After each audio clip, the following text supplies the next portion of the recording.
ಇನ್ ಸ್ವಿಂಗರ್ ಹೇಳ್ಕೊಡಿ, ಔಟ್ ಸ್ವಿಂಗರ್ ಹೇಳ್ಕೊಡಿ ಅಂತ ತುಂಬ ಕಮೆಂಟ್ಸ್ಗಳು ಬರ್ತಾ ಇರುತ್ತೆ.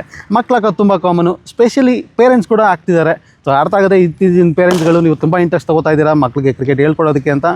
ಅದೆಲ್ಲ ಏನು ತಪ್ಪಿಲ್ಲ, ಬಟ್ ಇಲ್ಲಿ ಎಕ್ಸ್ಪೀರಿಯೆನ್ಸು ಮ್ಯಾಟ್ರ್ ಆಗುತ್ತೆ. ಯಾಕೆಂದರೆ ನ್ಯೂ ಬಾಲಲ್ಲಿ ಬಾಲಿಂಗ್ ಹಾಕಬೇಕಾದ್ರೆ ಯಾವ್ದಾರು ಒಂದು ಕಡೆ ಸ್ವಿಂಗ್ ಆಗೇ ಆಗುತ್ತೆ ತುಂಬ ಕಾಮನ್ ಆಗಿ. ಬಿಗಿನಿಂಗ್ ಸ್ಟೇಜಸಲ್ಲಿ ಸ್ವಿಂಗ್ ಮಾಡೋದು ಕಲಿಯೋದಕ್ಕಿಂತ ಸ್ವಿಂಗ್ನ ಕಂಟ್ರೋಲ್ ಮಾಡೋದು ತುಂಬ ಕಷ್ಟ ಇರೋಂಥದ್ದು, ಅದನ್ನು ಕಲಿಬೇಕಾಗಿರೋಂಥದ್ದು. ಹೊಸ ಬಾಲು ಯಾವ್ದಾದ್ರು ಒಂದು ಕಡೆ ಸ್ವಿಂಗ್ ಆಗೇ ಆಗುತ್ತೆ ರಿಸ್ಟ್ ಪೊಸಿಷನ್ ಮೇಲೆ. ಮಕ್ಕಳು ತುಂಬ ವೈಡ್ ಹಾಕೋದಕ್ಕೆ ನ್ಯೂ ಬಾಲಲ್ಲಿ ಅದೇ ಕಾರಣ.